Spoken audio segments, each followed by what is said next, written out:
மாணவர்கள் அனைவருக்கும் வணக்கம். நாம் இன்னைக்கு யூனிவர்சிட்டி கிராண்ட் கமிஷன் அவங்களுடைய விதிமுறை திருத்தம் 2025 எதிர்த்து அதற்கான கண்டன ஆர்ப்பாட்டத்தில் நடத்திட்டு இருக்கோம். எதற்காக இந்த கண்டன ஆர்ப்பாட்டம் நடக்குது அப்படின்னா, இந்த திட்ட வரைவு இவங்க கொண்டு வந்திருக்கிற இந்த சேஞ்சஸ் இந்திய அரசியலமைப்பு சட்டத்துக்கு விரோதமானது, மாநில இந்திய கூட்டாட்சி தத்துவத்துக்கு விரோதமானது, மாநில சுயாட்சிக்கு எதிராக மாநிலத்தினுடைய உரிமைகளை பறிக்கக்கூடியதாக இருக்கு. ஸோ நம்ம தமிழ்நாட்டில் வேற என்ன இருக்கோ இல்லையோ, குடிக்க கஞ்சி இருக்குதோ இல்லையோ, பள்ளிக்கூடங்களை திறந்த காமராஜர் காலத்துல இருந்து அடைச்சது யாருன்னு அடைச்சவங்க தான் இப்ப ஆட்சியில இருக்காங்க. பள்ளிக்கூடங்களை அடைச்ச மனு தர்மம் தான் இப்ப 15 ஆண்டுகளாக இந்திய ஒன்றியமாக ஆண்டு கொண்டு இருக்கிறது. அவங்க கிட்ட நீங்க மனு தர்மத்தை கொண்டு வரீங்கன்னு சொல்லி பேசி பிரயோஜனம் இல்லை. ஏன்னா அவங்க அதற்கு கொண்டு வர்றதுக்காகவே தான் ஆட்சிக்கே வந்தவங்க.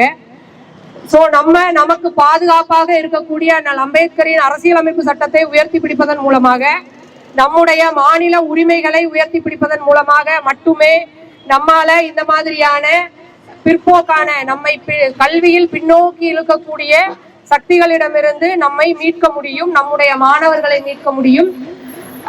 பின்னோக்கி இழுக்கிறது அப்படின்னா, நம்ம இங்க கோயம்புத்தூரை சுத்தி கிராமங்களால சூழப்பட்ட ஒரு நகரம் இது. இங்க கூலி வேலை பார்க்கறவங்க, அப்பா இல்லாதவங்க, சோ இங்க கல்வியை பலவீனப்படுத்துவதன் மூலமாக அவர்களுடைய இந்துத்துவ அஜெண்டாவை திணிப்பதற்கு, கல்வியிலும் பல்கலைக்கழகங்களையும் திணிப்பதற்கு ஏதாவது வாய்ப்பு கிடைக்குமா என பாக்குறாங்க.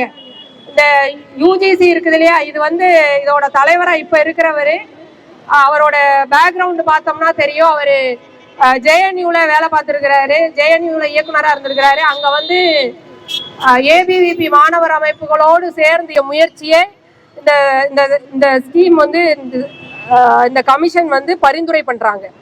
சோ நம்ம கல்வியிலும் மருத்துவத்திலும் தனியார் மையத்தை எதிர்க்கிறோம். சோ நமக்கு இது எதிரான ஒரு வளர்ச்சிக்கு எதிரான ஒரு திட்டமா இருக்கு. அதற்கு பிறகு 10% ஒப்பந்த ஆசிரியர்கள் தான் இதுவரைக்கும் பல்கலைக்கழகத்துல நியமிக்கப்பட்டு இருக்காங்க. இவங்க 6 மாத காலத்துக்கு ஒப்பந்த ஆசிரியர்களை நியமிக்கலாம் அப்படின்னு கொண்டு வராங்க. இது மூலமா அந்த ஒப்பந்த ஆசிரியர்கள் எந்த காலத்திலையுமே பணி நிரந்தரமே ஆக முடியாது அப்படிங்கிற ஒரு சூழலை பல்கலைக்கழகங்களுக்குள்ள இவங்க திணிக்கிறாங்க. நம்ம ஒப்பந்த பணிமுறைகளை மிக கடுமையாக எதிர்க்கிறோம். கண்டிப்பாக பணி நிரந்தரம் என்பது அனைவருக்கும் இருக்கக்கூடிய அடிப்படை உரிமை, அனைத்து பணியாளர்களுக்கும் கிடைக்க வேண்டிய அடிப்படை உரிமைன்னு நம்ம சொல்றோம். இங்க அந்த 10% அதிகப்படுத்தக்கூடிய முயற்சியை அவங்க செய்யறாங்க. துணைவேந்தர் நியமனத்துல ஆளுநருக்கு அதிக அதிகாரம் கொடுக்கறாங்க. ஆளுநருக்கு அதிக அதிகாரம் கொடுத்தா, ஆளுநருக்கு அதிகாரமே இல்லாத தமிழ்நாட்டுல ஆளுநர் என்னென்ன வேலை செஞ்சிட்டு இருக்காருன்னு மக்களாகி உங்களுக்கு நல்லா தெரியும்.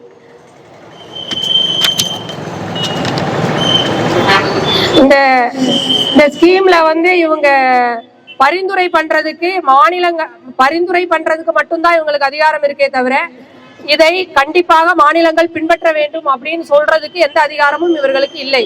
ஆனா இவங்க என்ன பண்றாங்கன்னா, நீங்க இந்த பரிந்துரையை ஏற்கலன்னா பட்டம் கொடுப்பதை தவிர்ப்போம், இல்லைன்னா அந்த பேராசிரியர்களுடைய சர்டிபிகேட், அவங்களுடைய பதவியை பறிப்போம், இந்த மாதிரியான மிரட்டல்களை விடுகிறது. இது ஜனநாயகத்துக்கு விரோதமானது. இது பாராளுமன்ற சட்ட வரைவு கிடையாது.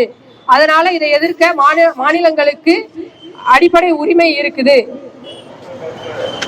சோ ஒரே நாடு ஒரே பல்கலைக்கழகம் அப்படின்னு கொண்டு போற முயற்சி தான் இந்த யூஜிசிக்கு கீழே அனைத்து பல்கலைக்கழக அதிகாரத்தையும் கொண்டு போகக்கூடிய முயற்சி. தமிழ்நாடு உயர்கல்வியில 47% தமிழ்நாடு உயர்கல்வியில 47% சேர்க்கையை காட்டியிருக்காங்க. சோ இவங்க எந்த டேட்டாவும் கலெக்ட் பண்ணாம ஒரு அதிகாரிகளாக இருக்கக்கூடியவர்கள் இப்படி ஒரு ஸ்கீமை கொண்டு வர்றது அப்படிங்கிறது இங்க இருக்கக்கூடிய அரசியலமைப்பு சட்டத்தை பின்பற்றுகிறார்களா இவர்கள் அப்படிங்கிற கேள்வியை நமக்கு வைக்குது. இது பின்வாசல் வழியா நேஷனல் எஜுகேஷன் பாலிசி 2020 எதிர்க்கக்கூடிய மாநிலங்கள்ல திணிக்கக்கூடிய ஒரு மிக கடுமையான முயற்சியாக இருக்கிறது. இந்த விஷயத்துல திராவிடர் விடுதலை கழகம் மற்றும் பல முற்போக்கு அமைப்புகள் அனைவரும் திராவிட முன்னேற்ற கழகத்துடன் இணைந்து மாணவர்கள் நலன் காக்க எப்பொழுதும் குரல் கொடுப்போம் என உறுதி.